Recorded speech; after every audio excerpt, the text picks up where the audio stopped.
Isang nakakatakot at nakakakilabot na hula para sa darating na taon na nagmula mismo kay Sylvia Suryodaya, isang kilalang psychic na nagbabahagi ng kanyang mga visions at mga mangyayari sa buong mundo. Ano-ano ang matitinding magaganap sa susunod na mga taon? Paano ito dapat paghandaan ng sangkatauhan? Ang 10 world predictions ni Sylvia Suryodaya sa taong 2026, yan ang ating aalamin.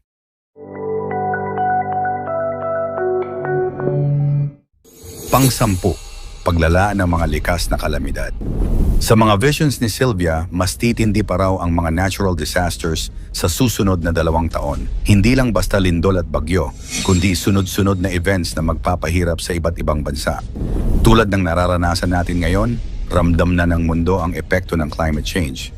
Ayon sa kanya, mas marami pa raw unprecedented disasters na magpapayanig sa ating seguridad. Pang-9, matinding resesyon sa ekonomiya.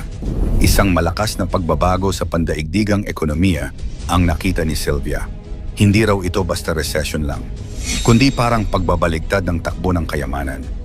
Yung mayayaman posibleng mawalan, at yung mga bansang maliit lang ng pandaigdigang ekonomiya pwedeng biglang umangat.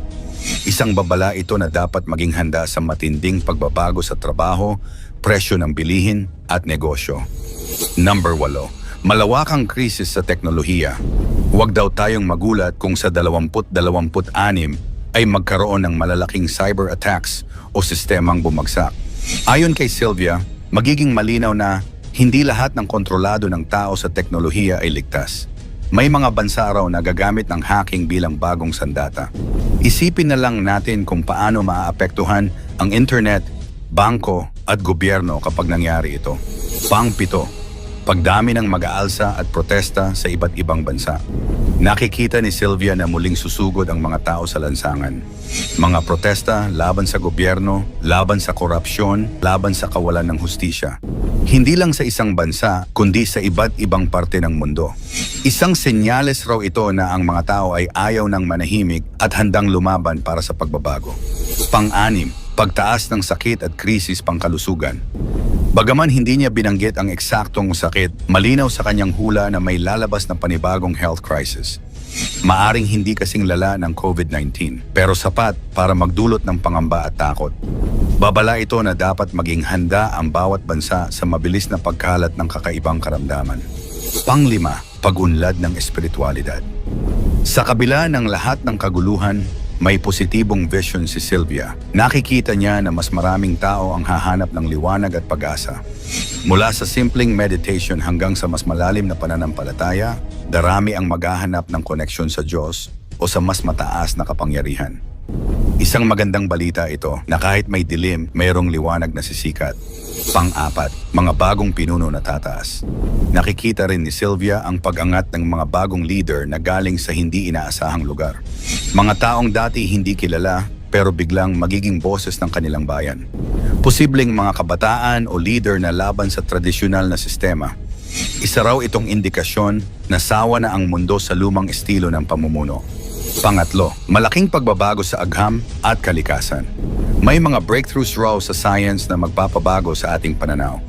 Pwedeng tungkol sa kalikasan, bagong teknolohiya o bagong paraan ng pagprotekta sa mundo. Isang malinaw na senyales na habang may kasamaan at sakuna, may mga matutuklasan din na magbibigay ng bagong pag-asa sa sangkatauhan. Pangalawa, pagkakawatak-watak ng ilang bansa. Isa sa pinakamatinding vision niya ay ang posibilidad ng pagkahati ng ilang bansa. Hindi lang simpleng alitan, kundi totoong pagkawatak-watak dahil sa politika, relihiyon o digmaan. Babala ito na posibleng may mga bansang hindi na natin makikita sa parehong anyo pagdating ng taong 2026. At ang ating number 1, isang malaking pagsubok sa sangkatauhan. At ang pinakamalakas niyang hula, isang global event na susubok sa lahat ng tao. Hindi niya detalyado kung digmaan ba ito, malawakang krisis o kakaibang pangyayari, pero malinaw na ito'y magpapabago sa takbo ng buong mundo. Parang ultimate test para sa sangkatauhan, kung tayo ba ay maghihiwa-hiwalay o magtutulungan para mabuhay. Ang mga hula ni Sylvia Suryodaya ay kagaya ng ibang mga propesiya. Maaaring totoo, maaaring hindi. Hindi lahat ay dapat paniwalaan ng buo, Ngunit maaari itong magsilbing babala at paalala na ang kinabukasan ay nakadepende pa rin sa ating mga desisyon ngayon. Pero isa lang ang malinaw, ang kataas-taasang Diyos pa rin ang may kapangyarihan kung paano natin haharapin ang kinabukasan at susunod na mga taon. Top 10 hula ni Craig Hamilton Parker para sa taong 26 na taon. Si Craig ay isang British psychic kilala bilang New Nostradamus, gumagamit ng Nadi Astrology, isang sinaunang sistema na may ugnayan sa India at spirit readings. Marami sa mga hula niya noon ay nai-report bilang tama tulad ng COVID-19 pandemic, pagkapanalo ni Donald Trump, pagsawi ni Queen Elizabeth na magdudulot ng malaking pagbabago sa monarkiya na natupad noong 22. Kaya't heto ang top 10 hula ni Craig Hamilton Parker para sa taong 26. Number 10. Paglaki ng anti-woke or cultural pushback sa Western societies. Isa sa mga prediksyon ni Craig para sa 2025 ay ang paglaban sa mga ideya ng woke culture, ang mga batas o regulasyon laban sa pagtuturo ng gender identity, mga batas sa locker room, at iba pa. Posible itong magpatuloy at maging mas malakas sa taong 2026. Number 9. UFO disclosure. Si Craig ay may hula na sa 2025 ay magkakaroon ng opisyal na impormasyon tungkol sa UFO at UAP, Unidentified Anomalous Phenomena, ayan ang mga hearing sa US Congress na hinihikayat ang pagiging transparent nito. Posibleng sa 22, may mas malaking detalye o dokumentong lalabas tungkol sa UFO, pwedeng mga video, archives o mga opisyal na pahayag mula sa gobyerno. Number 8. Paglago pa ng teknolohiya, quantum computing. Marami siyang nabanggit na magiging malaking pag-angat sa larangan ng AI at quantum computing.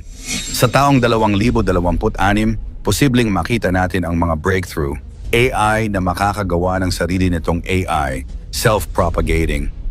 Mga aplikasyon ng quantum computing sa komersyo o agham. Number 7. Protesta at kaisipang political sa Europa. Si Craig ay nag-ulat na may magiging pagtaas sa mga protesta, hindi pagkakaunawaan sa mga patakaran sa immigration, pagbabago sa asylum laws, at tension sa pagitan ng mga bansa sa Europa. Sa 2026, maaaring maging mas malakas ito. Mga rally, sigalot tungkol sa pamahalaan, mga debating pampolitika sa kultura. Number 6.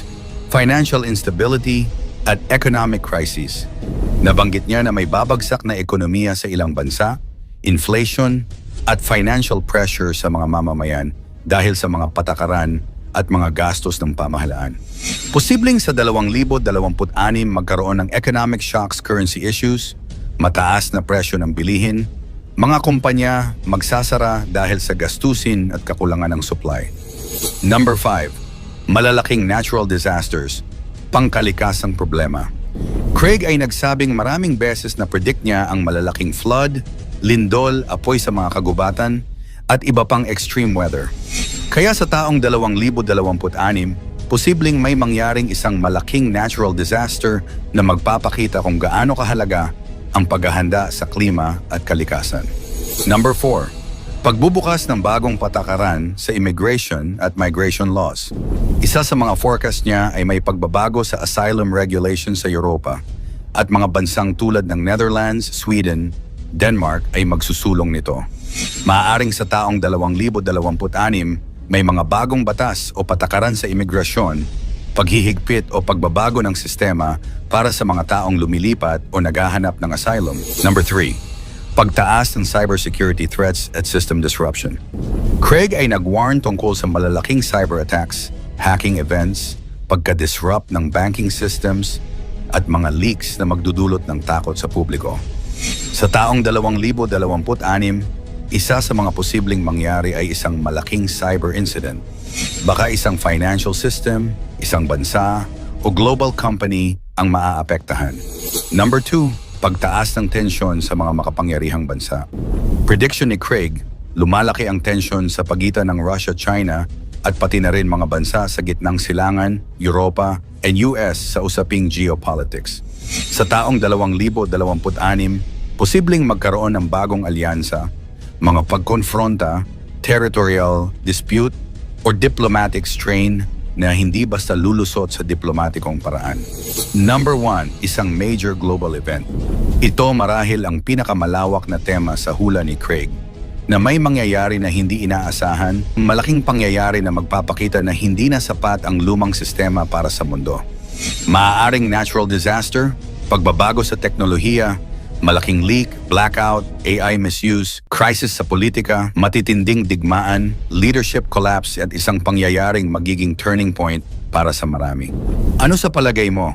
Mangyayari kaya ang mga hula na ito o isa lamang itong kwentong bunga ng malikot na imahinasyon? Ikomento mo ito sa ibaba. Huwag kalimutang i-like, i-share at mag-subscribe. Maraming salamat at God bless.